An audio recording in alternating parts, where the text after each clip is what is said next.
Casão, tudo bom? Fala, João, tudo bem? Eu tô de ponta cabeça aí, é isso? Você tá meio. Né, Como será que eu mudo isso? Eu fiz o teste e não me deu tudo bem. teria que virar mais uma vez para ficar completamente de ponta cabeça. Então, mas se eu virar, ele inverte a câmera aqui. Estranho. Sim, acho que você tem que virar o telefone. Não, eu tô no tablet. Bom, tudo bem. Mais uma vez, ou vira para o outro lado. Ah, E- boa. É, Mas aí não me enquadra, né? Ficou melhor assim? ficou. Deixa eu ver como que eu faço aqui para apoiar essa. Senão eu vou ter que ficar segurando o tempo todo. É, pega um copo d'água e uma xícara É, de chá. peraí, só um pouquinho. Eita, é que eu tô no tablet, tá? Para ele ficar em pé. Só um pouquinho. Segura aí.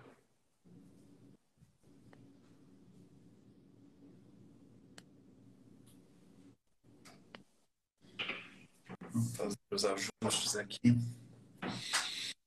E Vamos ver aqui agora. Não tá aquela coisa, mas eu acho que melhorou um pouco. tá ótimo. Ficou bom assim? Então, tá ótimo. Obrigado aí, vamos. Eu Ronaldo que falou que agradeço. acho que dá para ver bem, Ronaldo Brandão. Acho que agora tá ótimo. Então, bom, Casão, obrigado aí pela conversa. E Eu que agradeço é também um a prazer oportunidade. essas, essas lives aí com os colegas do curso. E eu acho que se você puder, acho que uma apresentação bem breve, assim, só para as pessoas saberem rapidamente o que você faz, onde você fala, Tá. e, e aí a gente entra na Bom, conversa. meu nome é Sérgio Casalec. O Casão é o nome é a minha tag, né, de arte de rua. Eu tenho 53 anos. Eu, eu vim do interior de São Paulo, de Araraquara. Morei em Araraquara até. Eu moro em Floripa, né? E vim de Araraquara, passei minha infância em Araraquara, mudei para São Paulo, fiz faculdade e me formei em São Paulo e estou aqui há 22 anos em Floripa. Eu nessa trajetória eu comecei de um jeito a minha vida e estou continuando de outro, né? Eu comecei fazendo faculdade de direito, a minha primeira tentativa de formação. Daí chegou no finalzinho do curso, eu abandonei, achei que aquilo lá não tinha nada a ver comigo. Daí fui fazer publicidade, me formei, trabalhei durante mais de 20 anos com publicidade. E chegou num momento que eu não. Cara, eu vi que eu tinha vergonha de ser publicitário. Assim, uma coisa que não me fazia mal ser publicitário. E daí eu fiquei durante um período meio. Abandonei, tinha uma agência, fechei a agência, fiquei um período sem saber o que eu ia fazer da vida. E nesse período começou a vir as lembranças do que eu gostava na infância, os meus interesses maiores, assim, e eu comecei a brincar um pouco com arte visual. Eu sempre fui um pouco próximo dessa turma da arte de rua, né? Eu sempre observei muito, tentava me aproximar dos artistas, e tal. E assim, João, rapidamente eu comecei a fazer umas intervenções nas ruas, bem discretas, e daí com essas pequenas intervenções eu fui me encorajando, as pessoas foram me estimulando também. E há 5 anos eu vivo meio disso. Eu abandonei a publicidade, entrei de cabeça na arte de rua e acho que tive, assim, pelo tempo que eu fiquei sem fazer o que eu realmente gostava, eu comecei a desenvolver muita coisa muito rápido, assim, sabe? Eu comecei coloquei uma meta de 2 vezes por mês fazer intervenção na rua, aqui em Floripa, eu moro em Floripa, né? E, e eu forrei o centro da cidade com meus trabalhos. Eu faço sabe essas caixinhas de telefonia? E eu faço intervenção especificamente, quer dizer, a maioria das intervenções que eu faço é nessas caixinhas. Então eu comecei a transformar essas caixinhas, que é uma coisa que não tem utilidade nenhuma, né? Assim, para o urbanismo da cidade, para as pessoas, comecei a transformar aquilo lá e começou. as pessoas começaram a me dar um feedback super legal, que estavam gostando e que mudava o caminho delas por onde elas passavam, né? Enfim, e daí eu comecei a fazer com muita vontade isso. E chegou um momento que daí eu comecei só que assim, eu nunca estudei arte na minha vida. Eu fui estudar história da arte há 5 anos atrás e comecei a entender alguma coisa, mas eu nunca tinha parado para aprender a esse respeito. E daí quando eu comecei a fazer minhas pinturas na rua, eu comecei a sentir necessidade de entender mais sobre esse processo, né? E até para entender, eu sempre ouvia, e no seu curso eu ouço muito, assim, o artista ele tem um discurso muito pronto, né? Quando ele apresenta uma obra, ele já tem todo um raciocínio anterior àquilo que ele fez. E quando eu me deparava com esse tipo de situação, eu falei, pô, eu não penso dessa maneira, eu não trabalho dessa maneira. Eu simplesmente vou lá, faço intuitivamente, e depois eu vou ver por que eu fiz aquilo, qual que é a ligação entre um trabalho que eu fiz com o anterior e com os outros. E É, qual que é a minha motivação? razão, eu acho que tem eu ouvi alguém falar essa frase uma vez que fala não compare seu bastidor com a vitrine do outro, né, com o palco do outro. E né, esses artistas que a gente tá vendo, né, eu acho, né, uma das coisas que eu ia comentar, acabei não comentando, como leva tempo às vezes para a gente se encontrar, né, porque você falou que foi do direito para a publicidade, da publicidade Uhum. e dentro da arte, né, a gente continua se procurando e tentando se encontrar.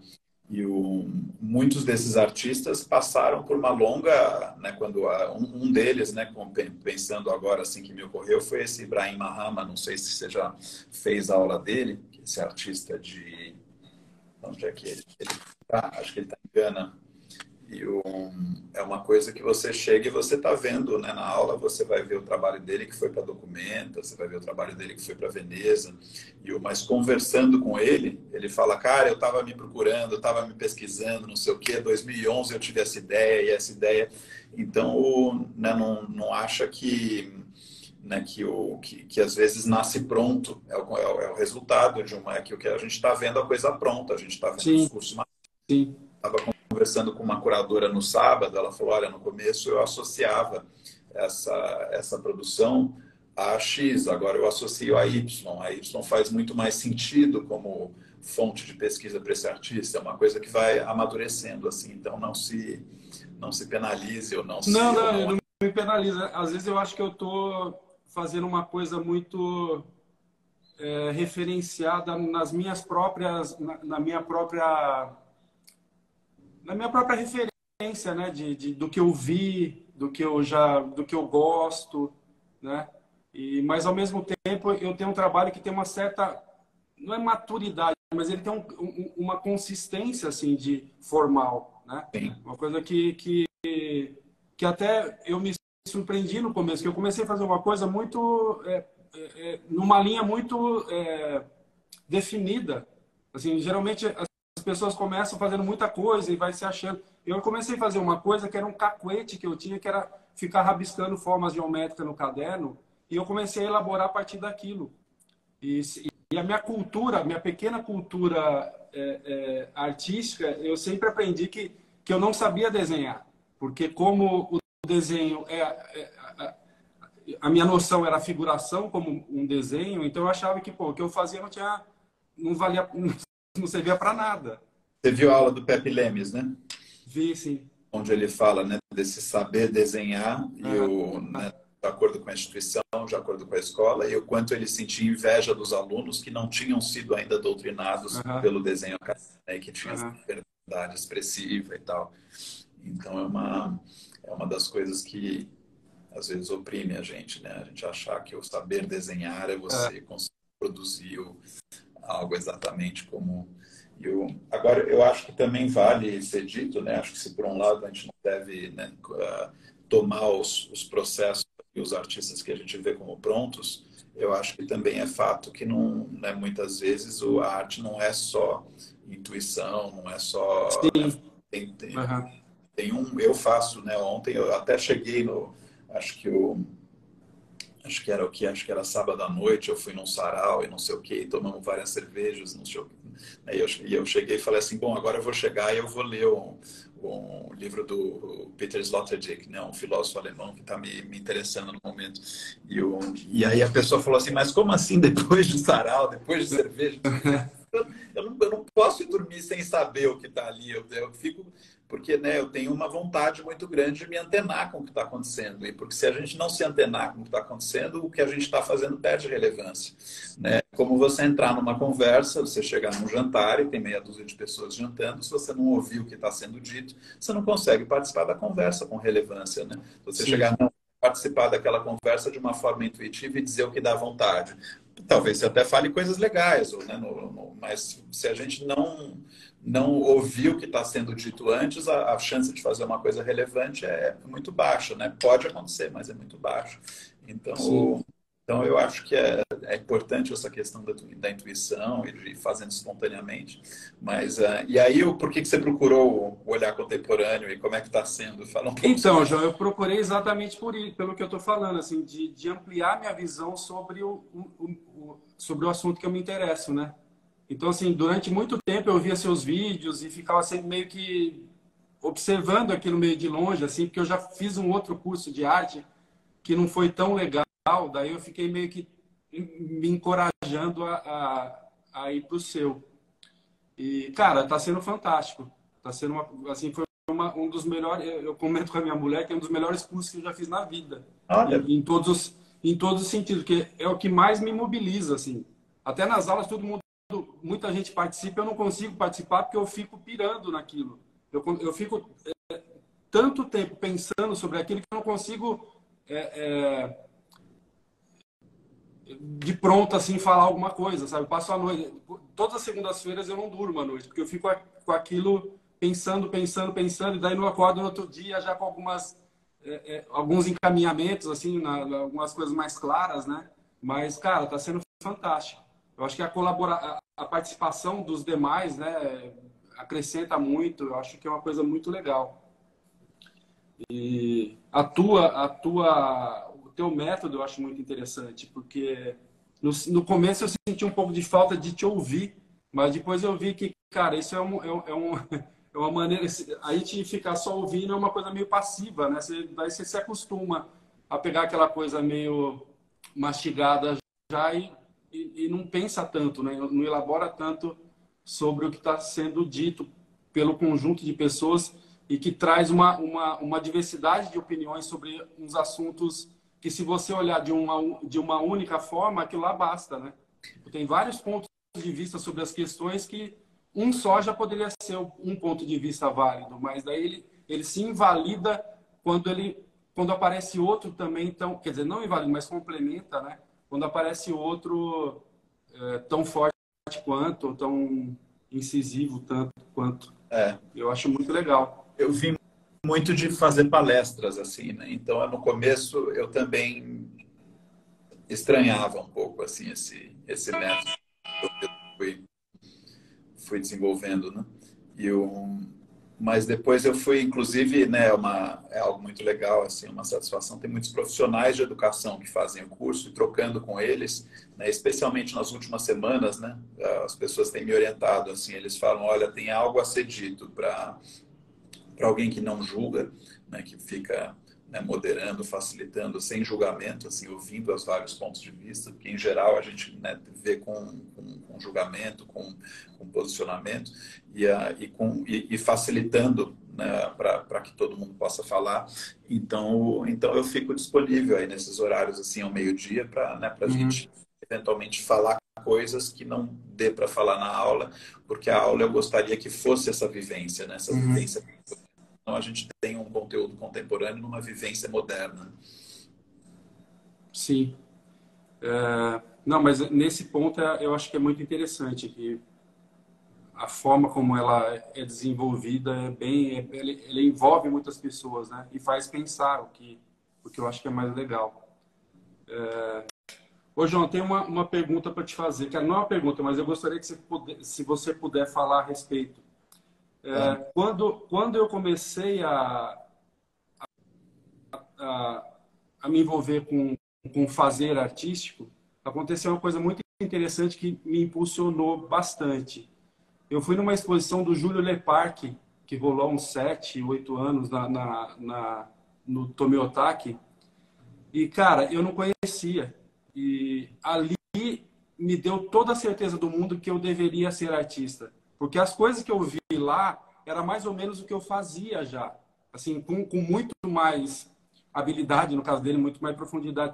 Mas aqueles traços eu fazia no caderno, assim, eu pensava daquela maneira. Então, quando eu fui lá, assim, foi um reconhecimento de uma coisa que parecia que aquilo existia em mim já.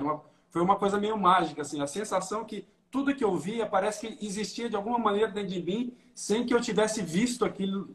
Nunca era inédito aquilo para mim. E daí eu vi que você foi marchando Para os dias. do Cruz Dias, que é um cara que depois que eu conheci o Júlio Leparc, eu comecei a estudar, a ler muito e me interessar pelo trabalho dele. E contemporâneo a ele tem o Felipe Pantone também, que é um cara atual, né? E que também se referencia muito na obra do Cruz Dias. E você falou que conheceu ele, né? E eu gostaria que você, o que você me conta sobre ele? O Cruz Dias conheci bem, conheci a família, enfim, fui eles tinham alguns móveis ali em Paris, né, onde você ia caminhando na rua, de um lado morava o filho, do outro lado morava a mulher, depois tinha um estúdio de um estúdio de outro, Uhum. assim, era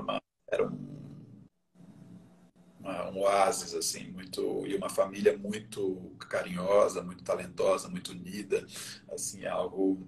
Então, e eles foram, assim como o Leparc foi marcante para você, eles foram marcantes para mim, porque quando eu não era, né, absolutamente assim ninguém, né, tinha recém chegado em Londres, e né, saía sozinho, não falava nada de inglês. E acho que foi tipo 2 anos depois, acho que isso foi em 2002, eu fui totalmente na cara e na coragem e pedi apoio para o Cruz Dias fazer uma exposição junto. Ele falou, vamos. E eu estava com Isso foi em 26. quando, João? Eu estava com 26 anos, isso foi em 2002, né? Eu sou de 77, eu estava com 25 para 26 anos. Então, chegar um moleque de 26 anos que não fala inglês e para um cara que já tinha museu no nome dele, né? O Cruz Uhum. Dias já tinha o Cruz Dias. E falar, vamos fazer uma exposição. E ele falava, vamos, né? E não me fez assinar um papel, assim, foi um gesto de confiança aquilo. E assim como o Lepac te transformou, o Cruz Dias me transformou. Sim. Eu me senti alguma coisa, assim, no momento onde eu vivia, né? Quando eu falo dessa questão de descolonização e tudo, eu vivia a autoestima muito abalada, assim, por estar num ambiente que não necessariamente, né, eu sempre tinha que, eu falava João, as pessoas não sabiam pronunciar João, eu falava que era o Brasil, as pessoas não sabiam onde era o Brasil, né, achavam que se falava espanhol, então a minha autoestima estava muito fragilizada, assim, né? E chegar um cara como o Cruz Dias e falar, beleza, vamos fazer uma exposição, Uhum. foi Ele algo. é venezuelano, né? É, é venezuelano. E então ele foi e foi, acho que eu cheguei nele, acho que foi meio cold call, assim, acho que eu peguei o site dele, e isso é uma característica minha, eu não tenho medo de procurar as pessoas, assim, né? Eu peguei o site dele, escrevi, e eu acho que eu não fui apresentado, não, me apresentei. E aí a exposição teve bons resultados, aí eu fui para Paris, tinha que levar um documento, pagar ele, alguma coisa assim.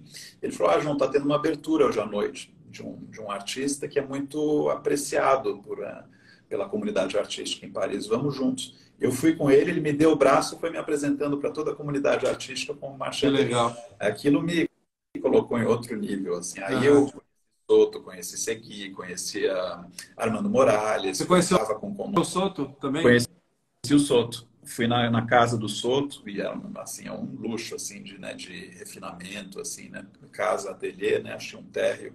Conheci a Helene Soto, né? Mulher dele. Não cheguei a conhecer pessoalmente, mas passou perto. O Botero também morava em Paris na Olha época. só.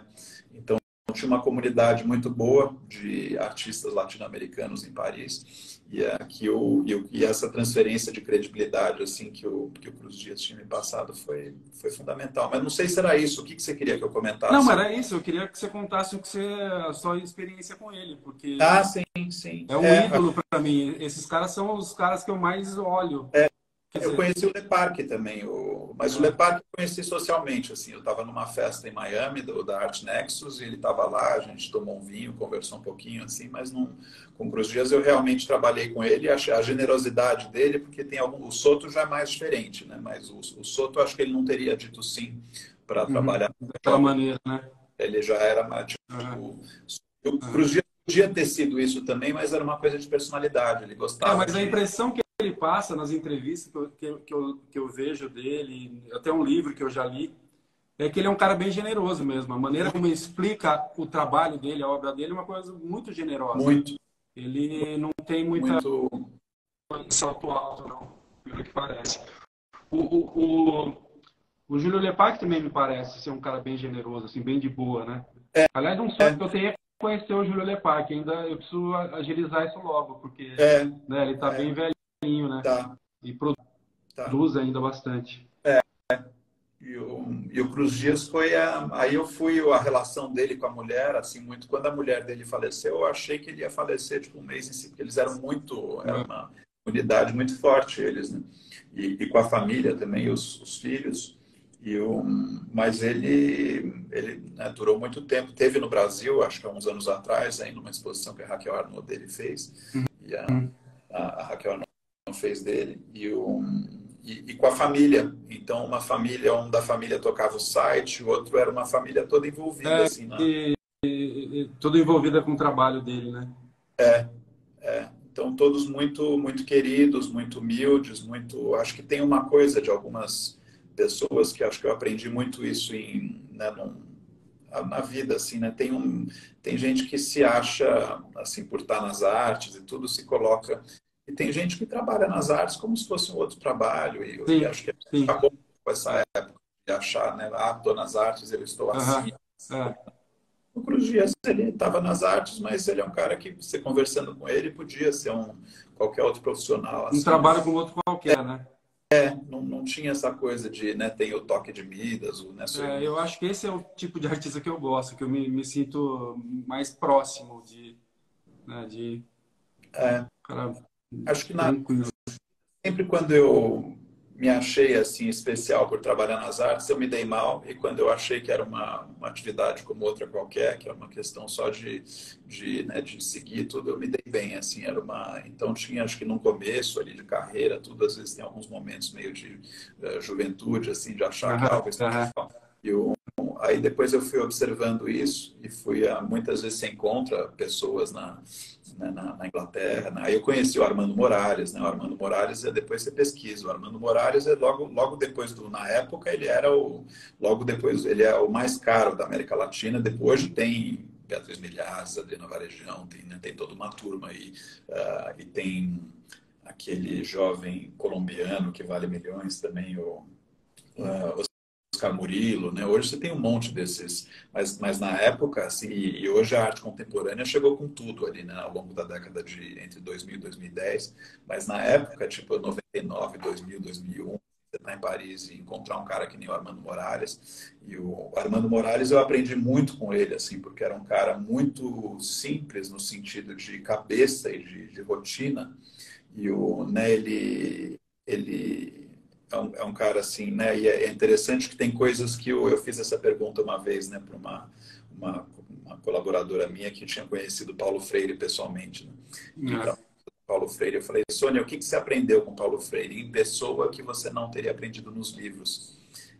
Então acho que às vezes é um olhar que eu gosto de ter, assim, né? E ter conhecido o Armando Moraes em pessoa e conversado com ele em pessoa, eu aprendi coisas que eu não teria aprendido nos livros, né? Então uma delas é a forma como ele organizava a agenda dele, e como essa organização de agenda de alguma forma impactava assim no psicológico dele, né? Então ele era um cara assim, todos os dias eram iguais, né, de segunda a sexta, sábado, domingo, todos os dias eram iguais. Todos os dias ele lia das 7 às 11. Metódico pra caramba. Nem sei se ele é deixa eu ver se ele é Armando Moraes. Faleceu em 2011, que pena. Foi uma figura marcante. Todo dia ele lia, tipo, das 7 às 11 de manhã. Então ele, tipo, né, ficava umas 4 horas por dia lendo. E do meio-dia às 7 ele pintava. Olha só. E todo dia era igual. então, então era assim uma cultura extraordinária, assim, porque imagina, né? E a pintura é extraordinária, mas eu levantei para, né, ele falou, João, quer um vinho? Eu fui pegar um vinho na geladeira, a filha dele falou, cuidado, porque pode ser que você acenda a luz e tenha um curto-circuito. Porque assim, todo o resto, O fora a resto era pintura, desorganizado. assim, Só a todo o resto. vida profissional dele que ele era metódico. Então, uma intelectualidade ímpar, uma pintura ímpar, mas todo o resto, assim, você, na Uhum. geladeira, você Não podia tinha nem acender a água em luz. casa. E aprendi coisas, assim, né, muito simples, mas tem um impacto muito forte. Se você pegar e você olhar a pintura dele, é uma pintura que ele, indo de lembrança, né, uma conversa que eu tive, né, provavelmente há uns 25 anos atrás, mas de lembrança, ele pintava em várias camadas, eu acho que eram 6 camadas.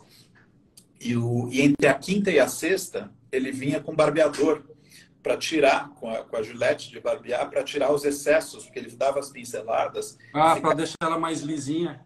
ficava a matéria da tinta. E Entendi. ele cortava a matéria da tinta com barbeador. Então, quando você olha, você vê essa experiência de escultura, que é a identidade dele, tudo era uma coisa super simples dele. Sim, sim. Com barbeador. E como que vai saber que é aquilo, né? É, é. E muito, né? Depois eu até vim, ele é do Panamá, ou não, acho que é Nicarágua, de onde é que ele era? Ele é Nicarágua, né? A Bianca Jagger é de Nicarágua, né? Então ele tinha histórias interessantes com Bianca Jagger, com umas figuras aí da. E você conheceu ele também em Paris? Ele morava em Paris. Ele Esse morava. pessoal tudo ia para Paris, né? Nessa época de Era uma época os onde latino-americanos, né? o trânsito de arte era muito difícil. E era uma das razões que eu acabei, né? Porque eu morava em Paris e fui para Londres. Quando eu abri a galeria em Londres e resolvi fazer uma galeria dedicada à arte latino-americana, eu vi que era praticamente inviável você trazer obras por questões de custo de logística, importação. Tinha uma série de desafios. Né? Até a parte de internet não é como é hoje e né, até uma coisa meio psicológica assim, né? Hoje as distâncias não são tão grandes, né? Uhum. E a gente fala pelo Zoom e por várias razões. Então eu vi que montar o programa da galeria com artistas residentes fora da Europa ia ser muito difícil. Eu Uhum. muito mais forte, muito mais bem financiado para fazer, mas que tinha essa comunidade interessante de pintores em Paris. E aí eu fui e conheci muitos deles, e trabalhei com alguns, e conheci o Segui também, que é um argentino ali, desse período ainda onde a arte... Antônio Segui. Segui é um cara... Esse acho que é vivo ainda, deixa eu ver, o Antônio Segui. Segui, como que se escreve? S-E-G-G-U-I. G-U-I. Ah, nossa, agora o ano passado. Olha só, essa galera É tá uma, toda... foi uma glória, assim, porque era um tipo de personalidade que né, acho que você trabalhar com arte, tendo conhecido, né, porque eu comecei cedo e consegui conhecer esses caras que tinham 80 anos na época, né? Uhum. Então, 80, 90 anos, assim. Então, né, o Segui, tá vendo? Ele é de 1934. Então, quando eu conheci ele, acho que era provavelmente 2001 ou 2002, né, ele estava o quê? Com 70 anos, 68, 70 anos. E ele era um grande colecionador, ele mesmo, o Segui. Então, o Segui é muito, né, próspero, assim, muito... Então, ele morava, era quase um palacete, assim, né? Eram 2 prédios, assim, uma coisa espetacular ali na região periférica de Paris. E num dos prédios tinha a coleção dele. Olha só. Esses caras são muito Armando Morales, mas o Armando Morales tinha outras casas. Eu conheci ele no apartamento. Porque esses caras, você vendia $300 mil na década de 2000, a cada obra que você vendia, você comprava um imóvel. Né? Poxa. E esses caras tinham uma demanda assim, né? O Soto, o Segui, esses caras tinham uma demanda muito grande. Né? Ô, João, e cronologicamente, o trabalho desses caras está meio que na divisa ali entre arte moderna e contemporânea, né? Década de 60, 70. Como que você posiciona a op art na arte contemporânea, na arte moderna? Então, Venezuela, esses, né, seguir argentino, né, mas você pegar o Cruz Dias e o Soto, né, é considerado arte cinética e é considerado um movimento forte aí da década de 60, né, que é Uhum. algo, né, se você pegar, acho que tem uma certa familiaridade, agora até não tinha me ocorrido isso antes, assim, mas com o Donald Judd, né, que é americano, que é muito, né, se você pega o Donald Judd, é uma coisa de remover o artesanato na arte, né, porque quando Uhum. você vê do Cruz Dias, né, você, muitas das coisas você olha e é algo relativamente industrial, né, tem uma Sim, construção assim, sim, relativamente sim. industrial. E tinha, né, se você tem uma reação ao expressionismo abstrato, era muito do coração, muito da Uhum. sensibilidade, daquela. E o Uhum. minimalismo é quase que uma reação a isso, né? Onde você Uhum. vai, em vez de ser um maximalismo, uma saturação, um Aham. excesso, atividade, emoção, e tudo, a coisa fica clean e industrial, né? E, Sim. Extremamente metódica, né? é, e até acho que quem falou, acho que eu estava vendo o jornal esses dias e alguém falou, né, a Venezuela nessa época era um país muito, era próspero, né? Não era Uhum. como é. Então, Uhum. Então, é um momento da Venezuela na história da arte que é reconhecido no mundo. Assim, é um Uhum. momento. Eles são muito fortes nisso. E aí teve na Argentina, acho que o Le Parc é argentino, e É, o Le Parc é né, argentino. o Le Parc é É. argentino. Teve outras, e eu abri a galeria em Londres com o Cruz Dias, porque eu tenho a British Riley, que é uma inglesa nesse estilo, então Aham, sim, o repertório sim. colecionador inglês já tinha referências estéticas que fariam com que o Cruz Dias fosse mais familiar, né? Então ia ser diferente o suficiente para despertar interesse, mas familiar o suficiente para não parecer estranho. Ô, João, só te interrompendo um pouquinho, talvez você complemente com essa questão. Existe algum porquê dessa galera aqui na América do Sul ser tão boa nisso? Porque boa parte são venezuelanos, argentinos, né? Tem algum motivo isso? Você como historiador de arte? Olha, acho que tem a British Riley é fera nisso, tem Vasarely, né? Acho que o Vasarely Aham. é na você tem isso em outros países também. E Sim, eu mas tem tenho, uma concentração aqui na Venezuela, né? O Soto, o Cruz Dias, na Argentina, e tem outros na Argentina além do Júlio Le Parc, que eu não é, estou lembrando agora. eu Eu estudei como eu estava com a galeria orientada um pouco para isso e um pouco nessa cara de pau que eu te falei de ir ligando, né? Eu telefonei para o King's College e falei, olha, estou com uma galeria de arte latino-americana, eu queria que vocês me dessem apoio de pesquisa. E eu tive o cara lá, o responsável pelo departamento de arte latino-americana do King's College, me apoiando com pesquisa na galeria. E era uma recomendando livros, trocando livros. E eu conheci pessoalmente um cara que é um dos grandes historiadores de arte latino-americana, que é um cara chamado Edward Luce Smith. Ele publicou o livro da Thames Hudson, que ela tem aquela série grande de livros de arte, tem de fotografia, tem de um monte de coisa. Eles têm um livro de história da arte latino-americana, ele é o autor. Ele está vivo, estou olhando aqui, que triste, várias das pessoas aí que eu conheço. Não sobrou um aí nessa lista. A vantagem de ter sido o jovenzito da turma no passado. E É. o Lucy Smith, e eu estudei um pouquinho na época a origem das escolas de arte na América Latina. E na época, né, muitas delas ali na virada do século, ali final do século XIX, começo do século XX, eram artistas latino-americanos que iam para Paris, passavam tempo lá e se educavam, se formavam, tudo e voltavam. E às vezes a identidade ou o gosto pessoal desses artistas que iam, se educavam e voltavam e montavam escola se tornavam a identidade da escola. Ah, entendi. Então é Uma como se, chance, né, né? exato. Se eu chegar, né, e eu passei um período estudando em Londres, na Holanda, e volto para o Brasil, monto uma escola. Essa Uhum. escola tem uma certa identidade aí do meu recorte Aham. material que você conhece no curso e tal. Se eu montar uma escola e essa escola se tornar, né, ou se fortalecer e se tornar uma instituição relevante, isso vai gerar uma série de alunos e tudo que vão, de alguma forma, né, começar com o meu recorte. Então, eu acho que na Colômbia tem muita a arte figurativa na Colômbia é maravilhosa. Tem Uhum. aquele. irmãos Cardenas, acho que era Juan Cardenas e acho que é Santiago Cardenas, e o quer ver? Acho que era Juan Cardenas, deixa eu ver, pintor. A Colômbia é boa de arte. Você tem Botero, você tem Juan Cardenas, Santiago Cardenas, você tem.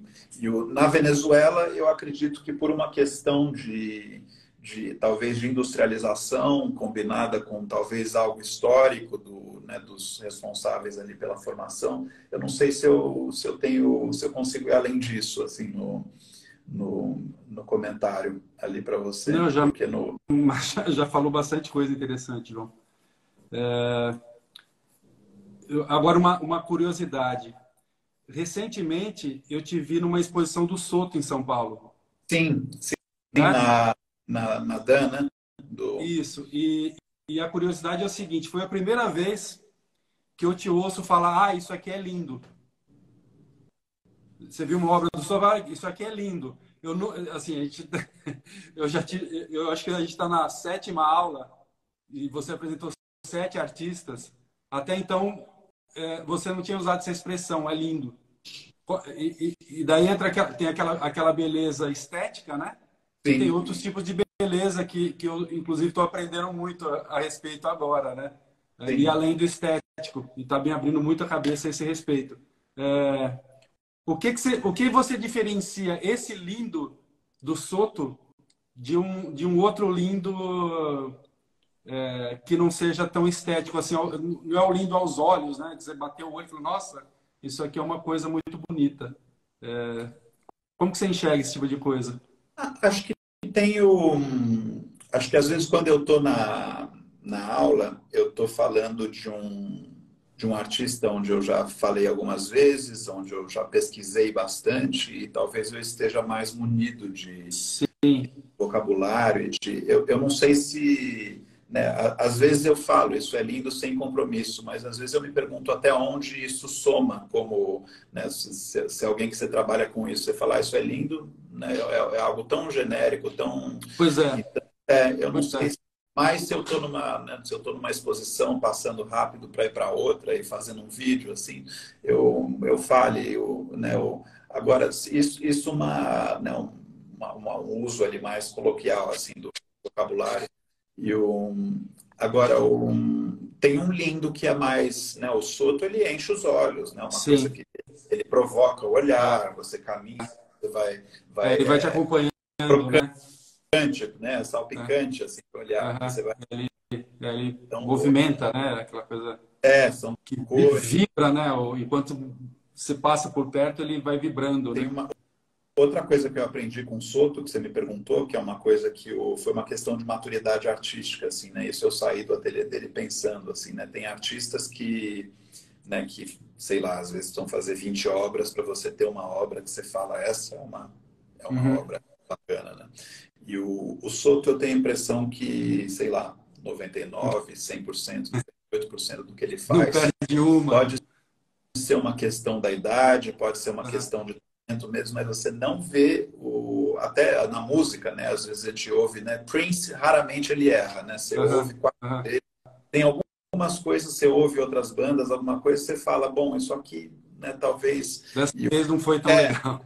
não vou assim citar nomes, né, para não, mas tem algumas coisas que você ouve e o Soto eu aprendi isso, né? Eu aprendi, puxa, por que ele tipo, é quase 100% de acerto, né? Como é que você chega nesse ponto e de refinamento? Acho que é uma Sim. combinação. É para o olho, é para o movimento, é cor, é refinamento. Então eu acho que é algo que chama um comentário ali, É.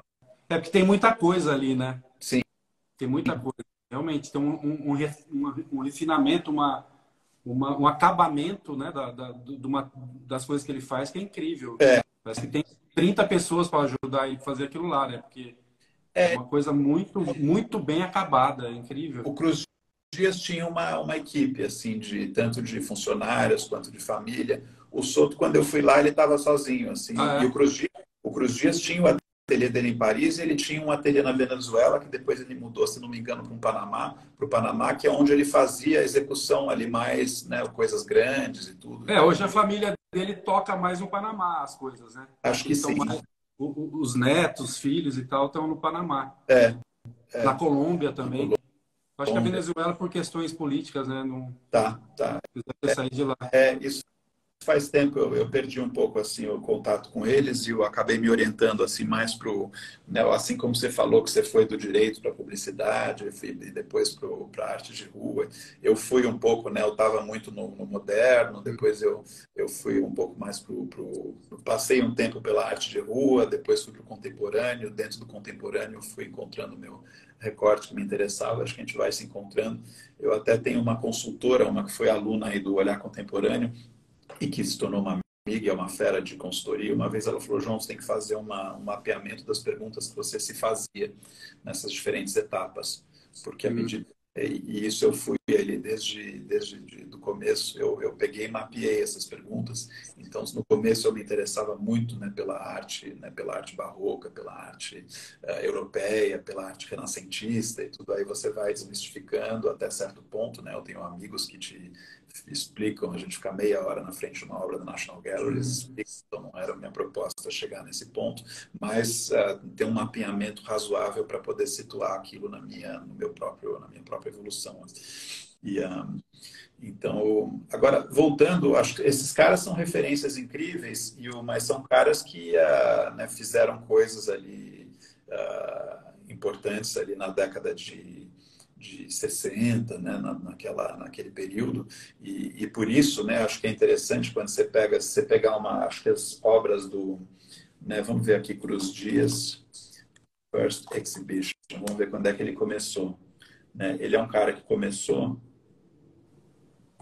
primeira exposição dele foi em 65. Né? Então, vamos ver. Nascido ainda. Vamos ver quando foi a primeira exposição do Donald Judd. O Donald Judd, acho que foi em 68, tá? Então, ou 60 em First Solo Exhibition Paints, não, 57, tá? Então, você tem uma diferença de 8 anos, sem comparar, acho que seria interessante até talvez fazer uma exposição dos dois juntos. Não sei, estou, né, pensando aqui sem compromisso. Mas se você pegar Olha uma ideia para você aí. É. Fazer essa exposição. Eu iria. Mas se você pegar né, você sabe o Fotocine Clube Bandeirantes, né, o movimento da fotografia, ali acho que é a década de 30, se não me engano. E o MoMA foi e comprou um monte não lembro se era 175, se era assim, um número grande de fotos do Fotocine Clube Bandeirantes, o MASP comprou um monte. E aí, conversando assim, nas conversas de bastidor, uma das razões que eles compraram tanto é que eles viram que o Fotocine Clube Bandeirantes trouxe a abstração para a fotografia mais ou menos uns 10 anos depois disso está acontecendo na Europa. E né, olhando a histórica de drone, assim, numa visão histórica, 10 anos não é considerado, é considerado próximo o suficiente para ser, né, mais ou menos pioneiro. Então, se você pegar esses caras, o Cruz Dias e o Soto, eles estavam ali, né, se você pensar, né, nem sei se é a melhor, talvez, deixa eu ver, Vasarely, First Exhibition. Né, o Vasarely tá dizendo que é 44. Foi bem antes, né? Tá vendo? 44, o Vasarely. Será que ele serviu como uma referência para esses outros caras, hein? Certamente sim, né? Acho que sim, porque quando eu conversava, o Cruz Dias falava, né? O Vasarely teve a primeira exposição dele na Galeria Denis René. A Galeria Denis René, não sei se você ouviu falar, é uma galeria que meio que é um pouco como a Choque Cultural, meio que capitaneou assim, a questão do grafite em São Paulo. A Galeria Denis René foi, né, meio levou a bandeira aí desse movimento em Paris. E a primeira exposição foi em 44. E seria até interessante ver do que foi essa exposição, porque em 44 não era essa vibe, né? 44 era realismo social, ainda tinha não tinha o Pollock começou a fazer uma abstração, era 48, 49, né? Era uma coisa. Então, vamos ver aqui, Vasarely, 1944, para ver o que ele estava fazendo. Você vê que você vê que ele não... Já era op art nessa época ou ele tinha outra linha de... de Coloca pesquisa. aqui, essa é uma pesquisa assim, sem compromisso, que tem coisas aqui surgindo de fontes que eu não conheço. Aham, Mas eu acho que não era, se você pegar essas pop art, já é de ter que ver pegar um livro, uma fonte mais confiável. aham, Aqui eu estou vendo 59, esse estilo que é mais estilo Cruz Dias e tudo. aham. Eu não sei se ele já existia nessa primeira exposição que ele fez. A E primeira do Cruz Dias falou que é 64, né? é, É, esses então de tá 44 a próximo. 7 do Vasarely, são zebras, parece um pouco o Escher, tá? Não é ainda o Vasarely que a gente conhece. Eu nem Uhum, esse Vasarely que que lembra um pouco é um pouco mais ou menos o que a Elijah Clark ali, aqueles trabalhos da Elijah Clark mais em duas dimensões e tudo. É uma Eu acho que você falou o que marcou eles, talvez eles pegaram isso e resolveram mergulhar nisso e correr com isso, né? Porque ali uhum, já claro que passou um pouco por aquele. é. O Volpe passou. Eu acho que você viu, tem uma exposição do Volpe agora, das obras que o Paulo Kuczynski comercializou. E tem obras do Volpe que você olha e você fala, nossa, lembra um pouco desse mundo. Só que eles correram como cinético, né? Não como um neoconcretismo, como uma. E todos eles, pelo menos o Soto, o Cruz Dias e o Júlio Leparc, que é os que eu mais vejo, né? Eles têm alguns trabalhos muito parecidos, né? Eu acho que é um estudo, uma tentativa de resolver algumas questões, né, da arte cinética. Então você vê que algumas esculturas, né, aquelas coisas que eles penduravam com um penetrável de cor, assim, que eu acho que todos eles tentaram aquilo ali, né? Fizeram Eu não acho que seja um aquela problema. Eu acho que você. Não, não vejo problema, eu É, acho ótimo, porque é uma elaboração em é, cima de uma ideia, né? Cada um à sua maneira. Eu acho que né, são projetos de pesquisa, são poéticas potentes que estão se reinventando e pesquisando. Aham, Né, você pegar até algumas obras de Picasso e Braque que você olha porque eles estão numa pesquisa ali, no mesmo veio de pesquisa, né? Então não é cópia, não é falta de, é uma é a parte da trajetória ali, da jornada de investigação, né? Claro que se ficar muito tempo naquilo, né, aí vira passa a ser, né? Mas acho que você tem algumas obras que você olha e tem algumas obras que eu olho e acho que é de um artista e que é de outro, porque eles uhum. aí você precisa conhecer um pouquinho mais intimamente para saber, né? E Mas para quem conhece o trabalho deles minimamente, assim, eu acho que dá para você falar, o tema é o mesmo, mas esse é do Soto, esse é do Cruz Dias, dá para diferenciar bem, né? Porque eles têm uma identidade bem definida, né? é, Que eu acho que é interessante o trabalho de cada um. Eles são próximos, mas cada um bateu o olho e já dá para saber de dá. quem é. É Isso muito. para os Dias de Soto e acho que Lepar, que é fácil, a gente não. Agora, eu queria te trazer, eu acho que é uma ótima conversa e que poucas vezes assim eu entro mais né, numa conversa assim mais histórica, então é uma oportunidade interessante aí para gente fazer isso também. Mas eu queria te fazer uma provocação, assim, porque eu tive uma oportunidade ali de ter aula e ter uma conversa com um cara incrível, que é um cara chamado Michael Craig Martin, que foi um dos professores do Damien Hirst ali no começo da carreira. E uma vez eu peguei o Michael Craig Martin, consegui conversar assim a sós com ele um pouquinho mais. E uma das coisas que ele me falou, né, que a gente pode, enfim, concordar ou não, mas é uma figura importante, aí vale a pena a gente considerar, né? Ele fala quando o artista quando ele começa a produzir, ele entra na cena, ele de alguma forma carrega consigo uma fotografia do que está acontecendo no contexto. Uhum. Então, se você pegar, você vê um Cruz Dias da década de, né, eu vendi obras dele até, se eu tivesse guardado uma, eu estava rico ali, porque obras dele que eu vendi ali em 2002 por 14 mil libras, né, que hoje seria 70 mil reais, hoje é tipo 600, 700, hoje é Imagina. uma Sim. fortuna, né? Mas o Michael Craig Martin, ele falou esse conceito, né, do artista carrega consigo uma foto.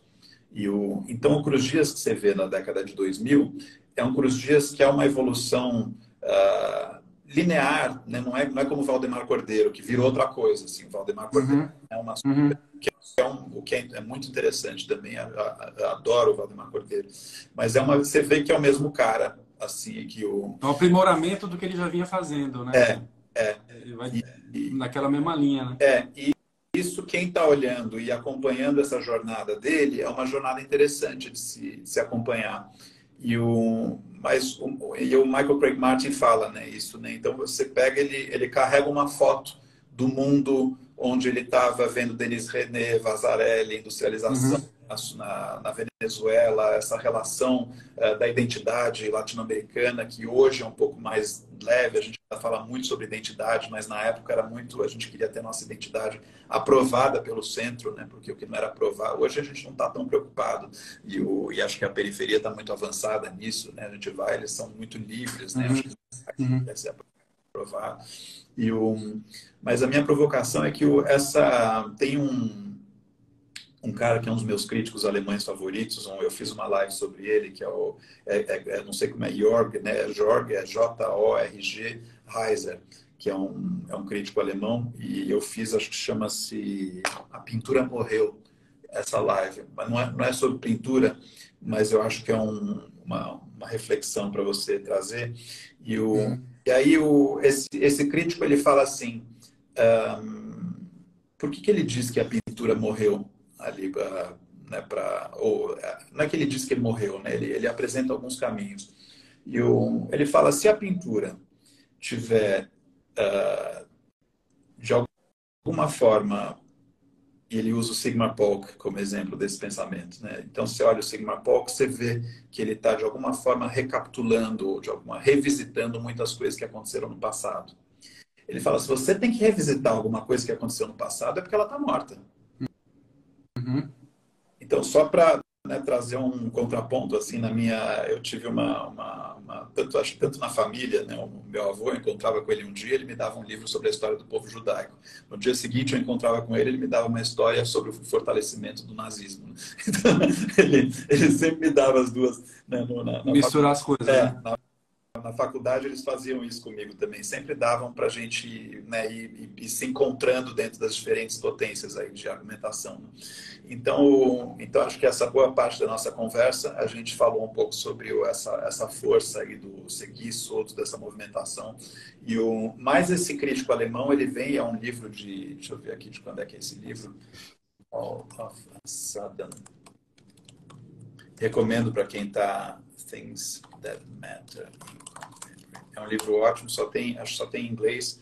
Quem lê inglês é um livro de 2008 chamado All of a Sudden Things That Matter in Contemporary Art. Né? De repente, o que importa na arte contemporânea? É um livro de 2008.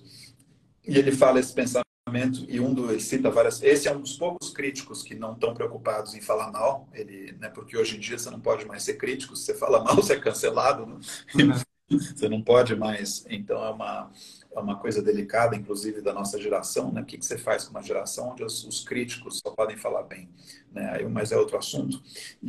Esse Heiser, ele fala que se um artista está recuperando, revisitando de alguma forma o passado, é porque o presente está morto. Então, acho importante ter essa referência Uhum. esses caras são incríveis, mas de acordo com essa visão dele, que não é a única e não necessariamente é certa, mas só fica uma provocação para você, e né,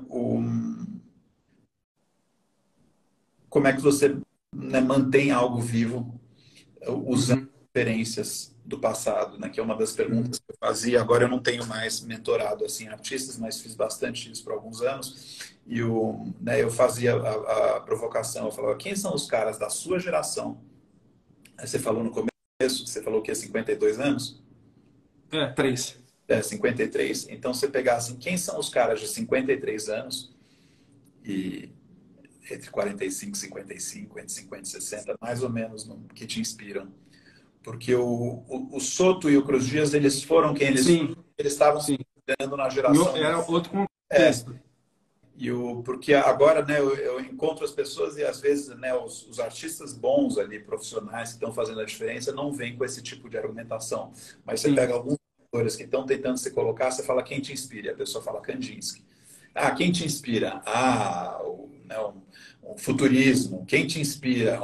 E acho que raramente você vê na história, né, talvez não consiga pensar no movimento neoclássico, talvez, né, alguém que tenha feito, e por isso talvez seja um movimento menor, né, você não vê muito falar nesse neoclassicismo, assim, então, né, mas você pegar e se inspirar em quem está em volta e mais ou menos para onde a história está vindo e se tornar um catalista dessa evolução e não olhar para trás. Né? E acho que pelo pouco que eu vi no seu Instagram, eu acho que você já faz, você traz um pouco essa questão dos pixels, né? Você traz você tenta trazer uma coisa mais fresca, uma relação com a arquitetura. Acho Sim. que o Daniel Buren deve ser um cara que te inspira também, né? Não entendi, desculpa, deu uma falhada. O Daniel Buren, Daniel Muren? é, Eu não conheço. Vou dá até uma olhada. anotar aqui. Deve ser um cara que, quando eu vejo o seu trabalho, ele é representado pela Nara Rosler em São Não, eu Paulo. vou dar uma olhada. E Daniel Muren. o Daniel Buren é citado pelo Heiser como alguém que traz para a pintura os desafios de fora dela, e de acordo com Heiser, e eu comecei Heiser é radical, não necessariamente a gente tem que concordar com ele, assim, porque ele Não, despeja. mas eu acho que, de certa maneira, faz bastante sentido o que ele fala. O que você disse, né? Eu acho que faz sentido, sim. Ele qualifica o Daniel Buren, né? Porque ele fala que você trazer para a pintura os desafios que estão fora dela significa que ela não tem os desafios próprios. E se ela não tem os desafios próprios, significa que ela está morta. E aí o Daniel Buren faz um pouco isso. Você vê ele trazendo desafios do urbanismo, desafios da arquitetura para dentro da pintura. Uhum. E o artista é um grande artista. Então, acho que é interessante ouvir, talvez ele tenha razão ou não, mas né, sempre com reserva, assim, Uhum. Na verdade, João, a minha referência inicial para as coisas que eu faço foi a arte de rua. Porque, assim, como eu nunca estudei isso, eu venho de outra história, tudo que eu via era na rua. Eu não frequentei muitos museus, galerias e tal. Quer dizer, até frequentei, mas não com essa frequência com que eu vejo arte de rua. Então, isso sempre me chamou muito a atenção, o grafite, essa linguagem, o picho e tal. Mas, assim, o meu trabalho, ele começou a existir no momento que eu enxerguei, que eu juntei a arte de rua com essa coisa da arte geométrica ótica. Então, ali eu comecei a sentir que ali eu comecei... Era um pouco do que eu sabia fazer já. Era uma linguagem que eu gostava, que eu via todo dia, que se juntava com o que eu já sabia desenhar. sim. Aquela coisa da op art foi uma coisa meio que mão na roda para mim, porque eu já fazia aquilo. Sem saber que aquilo existia, eu já desenhava isso no caderno, entendeu? Sim, Então foi uma maneira de eu consolidar alguma coisa, alguma forma, né? E foi a sim. partir daí que eu comecei a desenvolver. Eu gosto muito da op art, mas eu não fico tentando fazer igual, porque já foi feito e também tem uma complexidade ali que eu não pretendo entrar nisso. Nessa coisa da técnica da op art, eu acho que não é muito o meu interesse, é mais a questão visual, que enche os olhos. Aquele efeito de encher os olhos, eu procuro, de alguma maneira, trazer para o meu trabalho, mas misturado com outras linguagens, outras coisas que passam pela minha cabeça também, né?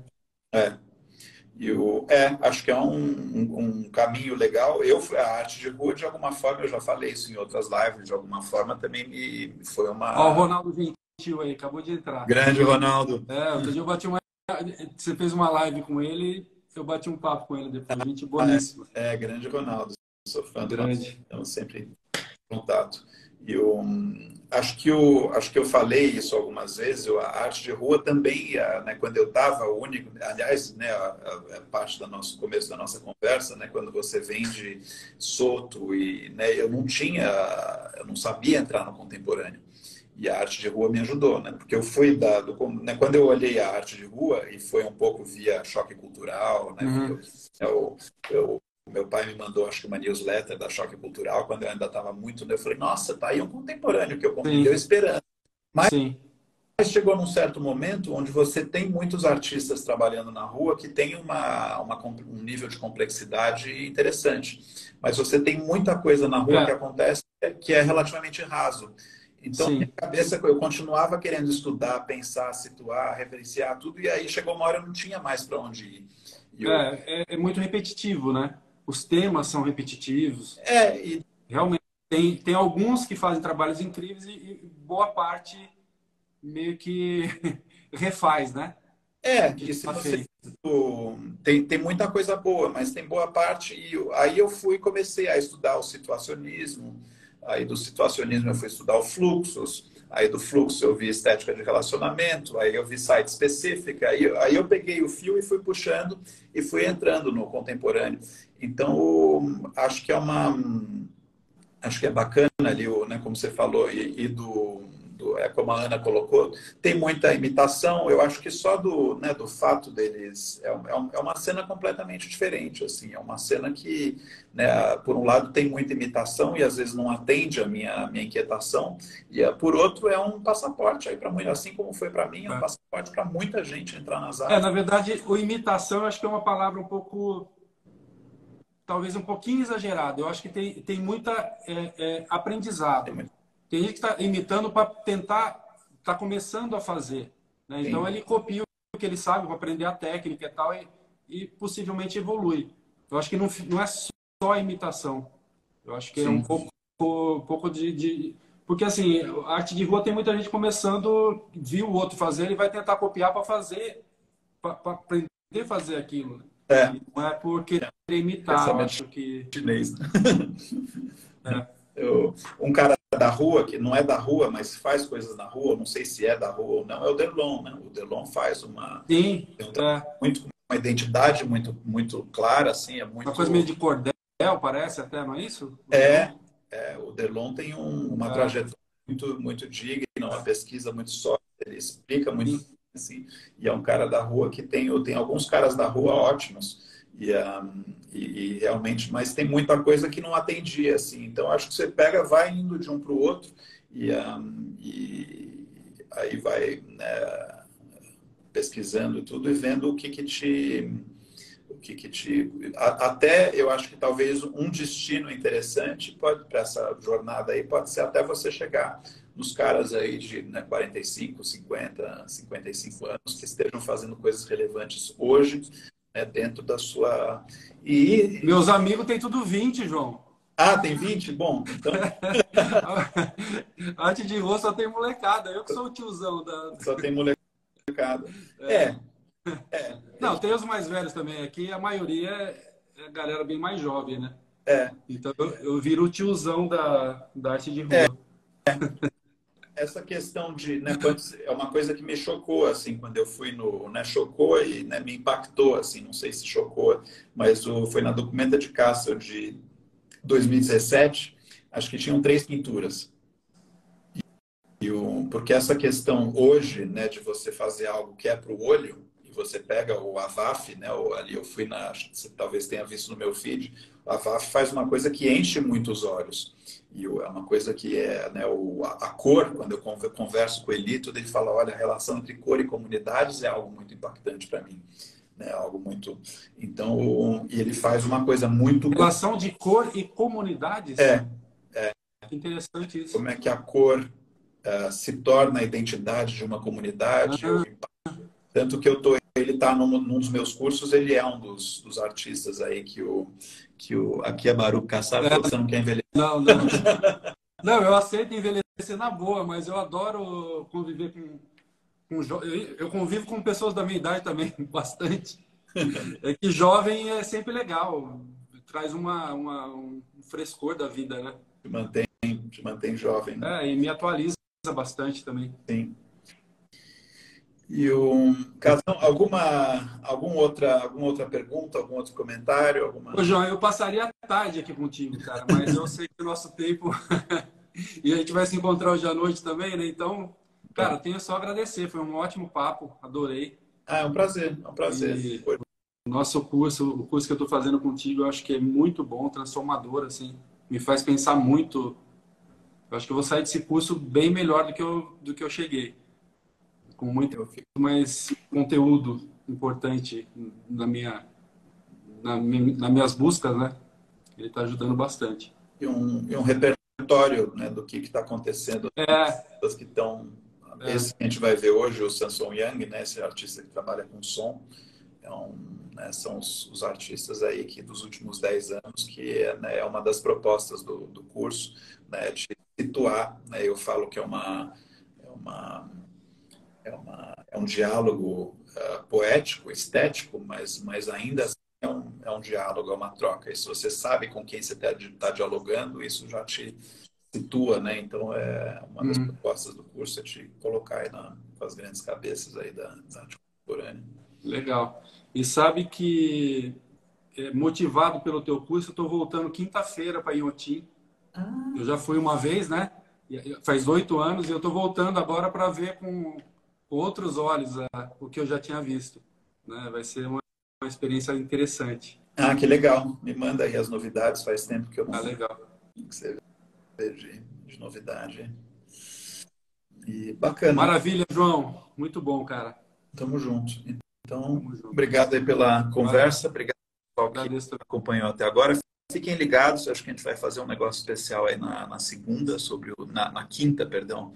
Na quinta a gente vai fazer um negócio aí sobre os artistas da década de 90. E acho que a gente falou um pouquinho de histórico, né, de genealogia. Eu costumo falar assim, como as pessoas têm pais e avós, as ideias têm pais e avós. É interessante, a gente falou um pouquinho hoje, década de 60, mas é importante, acho que muito do que a gente vê hoje, a gente não entende se a gente olhar para a década de 60, mas a gente entende se a gente olhar para a década de 90. E a década de 90 é um pouco esse ponto de transição, onde o contemporâneo, né, ganha outra cara, onde acho que você pegar a maioria das pessoas, elas conseguem entender a década de 90, você tem o neoexpressionismo, você olha, você ainda vê pintura, ainda vê com olhar, ou você ainda vê uma performance que de um jeito ou de outro você entende. Agora, uma artista que vem e coloca, né, como a Sondra Perry, coloca uma escavadeira como escultura, é algo que dá para rastrear antes da década de 90, mas a década de 90 é uma década de transição. Então, a gente vai falar aí na quinta, a gente vai fazer um evento aí sobre a década de 90. Então, quem está assistindo aqui, fica ligado. Então é isso. Obrigado, É isso aí. E quem está vendo e não faz parte desse curso, cara, eu recomendo fortemente. Demais. E não precisa ser da arte, não. Pelo contrário. Se quiser se atualizar aí sobre o mundo contemporâneo, indico mesmo. Tá com muita... E não é jabá, não. Tá com muita gente de fora da arte fazendo, né? E o legal é isso, né? Que tem gente de todo quanto é área, né? E que complementa muito tudo. E que tem uma visão bem interessante. E traz um frescor, né? Que não é o que o artista vivencia e tal. Eu acho que é muito legal isso, essa mescla. Sim. De cabeças. Fica só na bolha da arte, né? Eu acho que fura essa bolha legal, assim. Bem colocado. Boa. Então é isso. Qualquer coisa, isso aí, João. à disposição. Obrigado, gente. Valeu. Obrigado pela live. Tchau. Sigam a gente, sigam o Casão. É isso aí. Segue a gente aí. Tchau, tchau.